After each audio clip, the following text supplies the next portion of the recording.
அவர் கடுமையாக ஒரு 3 நாட்களாக கடுமையாக பாதிக்கப்பட்டிருக்கிறார். இந்த பயங்கரமாக ட்ரோல் செய்யப்படுகிறார்.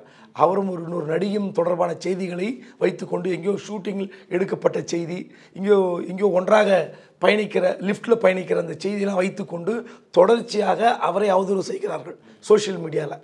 ஸோ அதுக்கு அவர் ஏற்கனவே என்ன சொல்லுவார்னா, ஒரு உண்மைக்கு நீங்கள் விளக்கம் கொடுத்தால் அது தெளிவாகிவிடும், ஒரு வதந்திக்கு விளக்கம் கொடுத்தால் அது இன்னும் தீவிரமாக வேறு மாதிரி போய் சேர்ந்துன்னு சொல்வார். ஏற்கனவே ஒரு மேடையில் சொல்லியிருக்காரு. அப்போது அவர் பாணியாக தான். ஆனால் என்ன பிரச்சனைனா, இன்றைக்கி அரசியலில் நீங்கள் எப்படி இருக்க வேண்டும், நீங்கள் மேடையில் பேசுறது ஒன்று, சினிமாவில் நடிக்கிறது ஒன்று, உங்கள் சொந்த வாழ்க்கை ஒன்றா இருந்தால் சிக்கல். நீங்கள் இன்றைக்கி எதுவுமே மறைக்கவே முடியாது. இன்றைக்கி இருக்கிற டிஜிட்டல் வேர்ல்டில் நீங்கள் மறைக்கிறது இல்லை, மறைக்கணும்னு நினச்சாலே அது சிக்கலாக போயிடும். ஸோ அந்த அளவுக்கு, ஏன்னா நீங்கள் ஒரு விஐபி தனியாக எதுவுமே இருந்துட முடியாது, கார் ஓட்ட முடியாது, எங்கேயும் பயணிக்க முடியாது. அப்படி இருக்கிற சூழலில் நீங்கள் எப்படி இருக்கிறீர்கள்? நீங்கள் இப்போ இளைஞர்களை முன்னெடுத்து அரசியல் செய்கிறீங்க. கண்டிப்பாக உங்களுடைய தாக்கம் 2026 மிகப்பெரிய தாக்கம். விஜய் அரசியலுக்கு வருவார், அவர் யாருடன் கூட்டணி வைப்பார், இல்லை கூட்டணி வைக்க மாட்டாரா, இதெல்லாம் பெரிய விஷயங்கள். ஆனால் நீங்கள் ஒரு நல்ல விஷயத்தை முன்னெடுத்துறீங்க, மாணவர்களை நெறிமுறைப்படுத்துகிறீர்கள், அரசியல் நல்ல தலைவர்கள். உங்களுடைய கொள்கை திட்டம் என்ன என்பதை ஒரு 4-5 மாதத்தில் சொல்லுங்கள். அப்போ தான் நாட்டு மக்களுக்கு உங்களை பற்றி தெரியும்.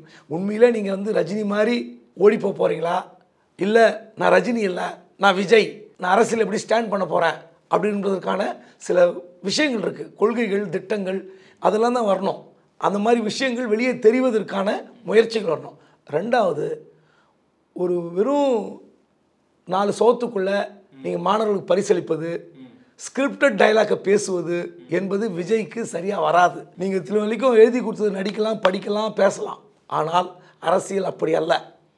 நீங்கள் ரஜினிக்கு தவறான நபர்கள், ஆலோசகர்கள் என்ற பெயரில், வலதுசாரிகள் என்ற பெயரில் அவரை தவற வழிநடத்தி விட்டார்கள். தமிழ்நாடு மண் என்ன என்பது அவர் ரஜினிக்கு நல்லா தெரியும். ஆனால் இருந்தும் தவறு செய்தார்.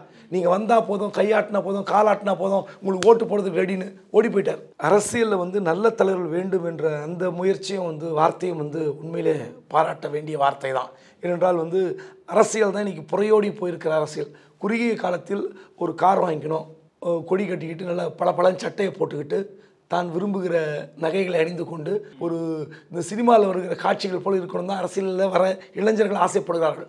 காரணம், இன்று இருக்கிற பொருளாதார அரசியலில் போனால் வீடு வாங்கலாம், கார் வாங்கலாம், வசதியாக வாழலாம், இப்படிலாம் இருக்குது. ஸோ நல்ல தலைவர்கள் தேவைன்றது அவர் வலியுறுத்துவதும் வற்புறுத்துவதும் என்னென்னா, நீங்கள் யோக்கியமாக இருங்க இதை சொல்கிறாரு. உண்மையிலே அதற்கான திட்டங்கள் என்ன, கொள்கைகள் என்ன மாதிரி நீங்கள் இந்த மாதிரி உங்கள் கட்சியில் இருக்கிறவங்களை நெறிமுறைப்படுத்த போகிறீர்கள், இதற்கான விளக்கங்களை நீங்கள் அறிவிக்கணும்.